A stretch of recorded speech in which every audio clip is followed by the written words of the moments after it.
इस वीडियो का टॉपिक है how to become a psychologist in India. Bharat में साइकोलॉजिस्ट कैसे बने। अगर आप भी ह्यूमन माइंड को समझना चाहते हैं, ये जानना चाहते हैं हम ऐसा बिहेव क्यों करते हैं जैसा हम करते हैं, साथ ही साथ आप समझना चाहते हैं कुछ लोग बहुत जल्दी गुस्सा क्यों हो जाते हैं, कुछ लोग बहुत जल्दी दुखी क्यों हो जाते हैं, कुछ लोग क्यों इतने इंटेलिजेंट होते हैं और कुछ लोग कम इंटेलिजेंट क्यों होते हैं, आप लोगों की पर्सनैलिटी जानना चाहते हैं, उनकी असली पहचान जानना चाहते हैं, तो साइकोलॉजी एक बहुत ही इंटरेस्टिंग सब्जेक्ट है आपके लिए। साइकोलॉजी एक छोटा सब्जेक्ट नहीं है, ये बहुत ही बड़ा सब्जेक्ट है और इसमें डिफरेंट ब्रांच है, जैसे कि clinical psychology, counselling psychology, industrial psychology, child psychology, social psychology, criminal और फॉरेंसिक साइकोलॉजी, एक्सेट्रा एक्सेट्रा। अगर इंडिया की बात करें तो इंडिया में मेनली जो साइकोलॉजिस्ट है वो क्लिनिकल साइकोलॉजिस्ट है, काउंसलिंग साइकोलॉजिस्ट है या फिर इंडस्ट्रियल और ऑर्गेनाइजेशनल साइकोलॉजिस्ट है।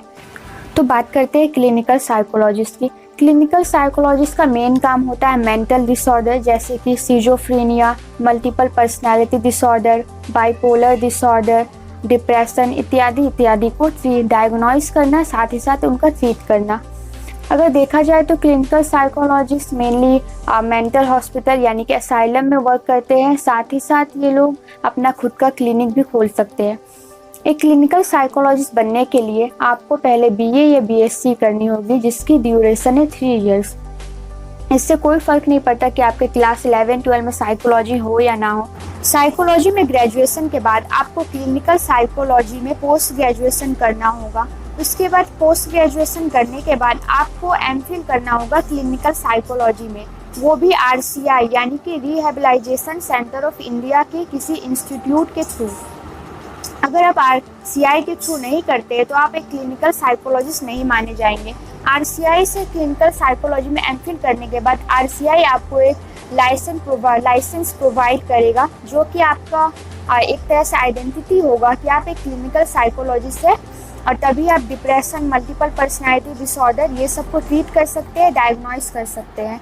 अगर आपने विदाउट लाइसेंस के किसी को डिप्रेशन से पीड़ित इंसान को ट्रीट किया या किसी को मेंटल डिसऑर्डर है उसको ट्रीट किया, तो आपका काम इलीगल होगा। साथ ही साथ क्लिनिकल साइकोलॉजिस्ट मेनली साइकेट्रिस्ट के साथ वर्क करते हैं, किसी मेंटल असाइलम में या फिर खुद के क्लिनिक में। एक क्लिनिकल साइकोलॉजिस्ट और साइकेट्रिस्ट में मेन डिफरेंस ये होता है कि एक साइकेट्रिस्ट मेडिसिन प्रोवाइड कर सकता है क्योंकि उसने एमबीबीएस की होती है और साथ ही साथ साइकेट्री में एमडी किया होता है, लेकिन एक साइकोलॉजिस्ट ने एमफिल की होती है और वो मेडिसिन प्रोवाइड नहीं कर सकता।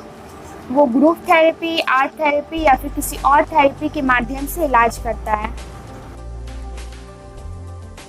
बात करें काउंसलिंग साइकोलॉजिस्ट की, तो काउंसलिंग साइकोलॉजी काफ़ी हद तक क्लिनिकल साइकोलॉजिस्ट की तरह होते हैं, लेकिन काउंसलिंग साइकोलॉजिस्ट के पास जो भी पेशेंट आते हैं उनकी प्रॉब्लम जो होती है काफ़ी माइल्ड होती है, जैसे कि मैरिज लाइफ में प्रॉब्लम, रिलेशनशिप में प्रॉब्लम, या फिर कैरियर को लेकर कोई चॉइस में कन्फ्यूज़न हो, या साथ साथ फैमिली लाइफ में कोई प्रॉब्लम, या फिर daily life stress, job stress, ये सब हो।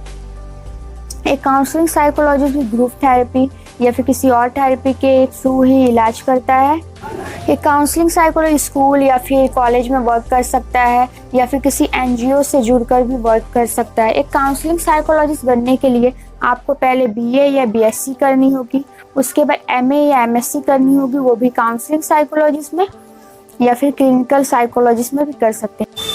इंडस्ट्रियल साइकोलॉजिस्ट बनने के लिए आपको बीए या बीएससी करना होगा वो साइकोलॉजी में, और साथ ही साथ एमए या एमएससी करना होगा इंडस्ट्रियल साइकोलॉजी में।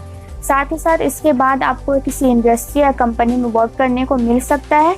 आपका मेनली काम ये होगा ये देखना कि एम्प्लॉय को प्रॉपर जॉब सेटिस्फैक्शन मिल रहा है या नहीं, और साथ ही साथ कंपनी को ज़्यादा फ़ायदा करवाना और एम्प्लॉय का सिलेक्शन करना थ्रू एप्टीट्यूड टेस्ट या इंटेलिजेंट टेस्ट। अगर अभी भी आपके कुछ डाउट्स हैं तो आप नीचे कमेंट बॉक्स में कमेंट करके पूछ सकते हैं।